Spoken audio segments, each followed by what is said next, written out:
Looking back, I realize that this period of my life has irrevocably come to a close.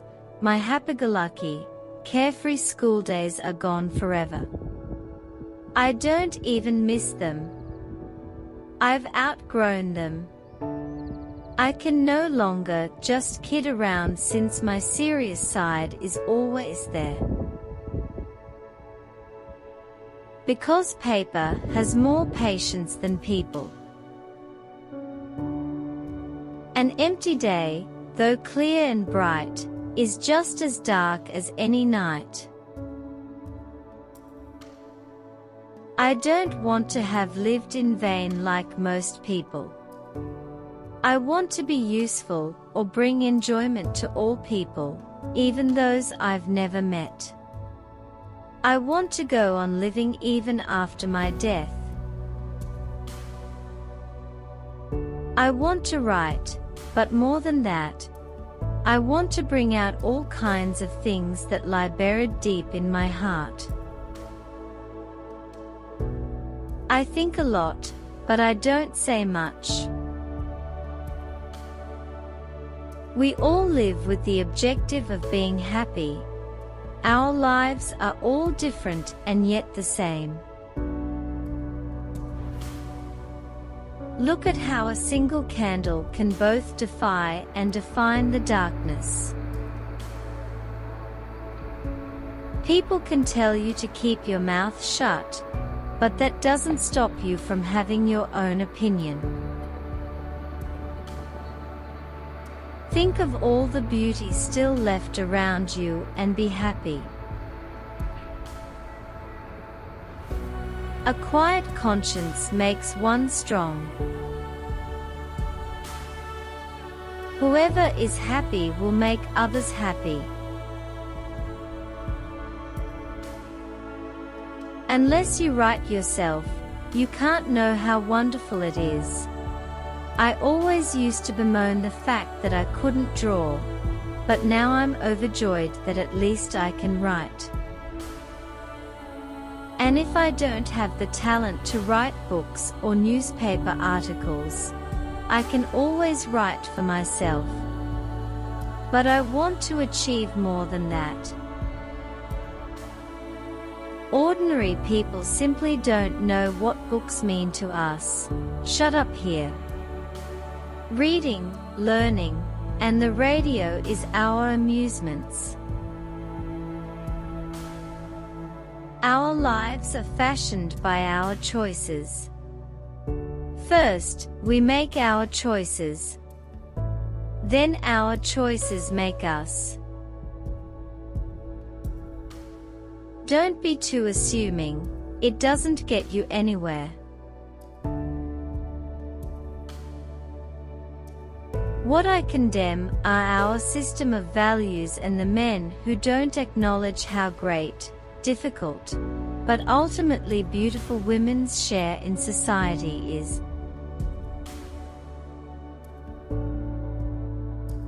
In the long run, the sharpest weapon of all is a kind and gentle spirit.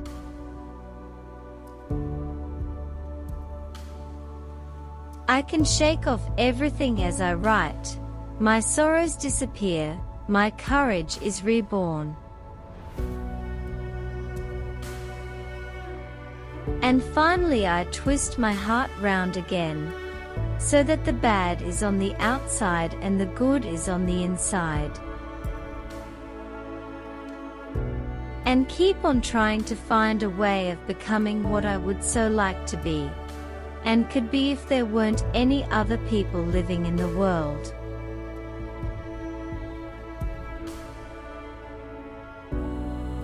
I see the world gradually being turned into a wilderness. I hear the ever-approaching thunder, which will destroy us too.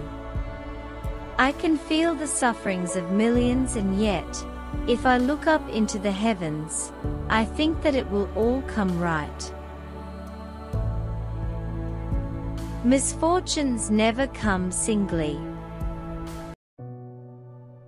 People who have a religion should be glad, For not everyone has the gift of believing in heavenly things.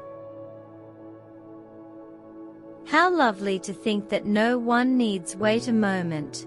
We can start now, start slowly changing the world. How lovely that everyone, great and small, can make their contribution toward introducing justice straight away. And you can always give something, even if it is only kindness. I can't imagine how anyone can say, "I'm weak," and then remain so. After all, if you know it, why not fight against it? Why not try to train your character? The answer was, because it's so much easier not to. Don't condemn me, remember rather that sometimes I, too, can reach the bursting point. I've found that there is always some beauty left in nature, sunshine, freedom, in yourself. These can all help you. Although I'm only 14, I know quite well what I want. I know who is right and who is wrong. I have my opinions, my own ideas, and principles. And although it may sound pretty mad from an adolescent, I feel more of a person than a child. I feel quite independent of anyone. How noble and good everyone could be if, every evening before falling asleep, they were to recall to their minds the events of the whole day, and consider exactly what has been good and bad. Then, without realizing it, you try to improve yourself at the start of each new day. I'm sentimental, I know. I'm desperate and silly, I know that too. Oh, help me. What is done cannot be undone, but one can prevent it from happening again.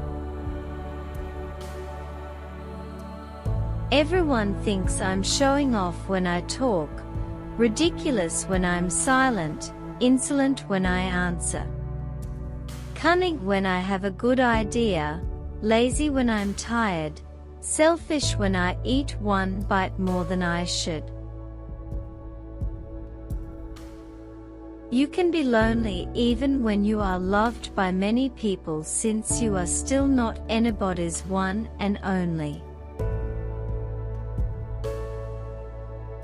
As long as this exists, this sunshine and this cloudless sky, and as long as I can enjoy it, how can I be sad? There's only one rule you need to remember: laugh at everything and forget everybody else. It sounds egotistical, but it's actually the only cure for those suffering from self-pity. No one has ever become poor by giving. I don't think of all the misery, but of the beauty that still remains. Where there's hope, there's life. It fills us with fresh courage and makes us strong again. He clings to his solitude, to his affected indifference and his grown-up ways, but it's just an act, so as never to show his real feelings. I looked up in the sky and trusted in God. People can so easily be tempted by slackness, and by money. What's the point of the war? Why, oh why can't people live together peacefully? Why all this destruction? Then I fall asleep with a stupid feeling of wishing to be different from what I am or from what I want to be. Perhaps to behave differently from the way I want to behave or do behave. I had to hold my head up high and put a bold face on things, but the thoughts keep coming anyway. I want to see the world and do all kinds of exciting things, and a little money won't hurt. Riches can all be lost, but that happiness in your own heart can only be veiled, and it will bring you happiness again, as long as you live. I am what a romantic movie is to a profound thinker, a mere diversion, a comic interlude, something that is soon forgotten. One gets on better in life if one is not overly modest. But feelings can't be ignored, no matter how unjust or ungrateful they seem. Human greatness does not lie in wealth or power, but in character and goodness. People are just people, and all people have faults and shortcomings, but all of us are born with basic goodness.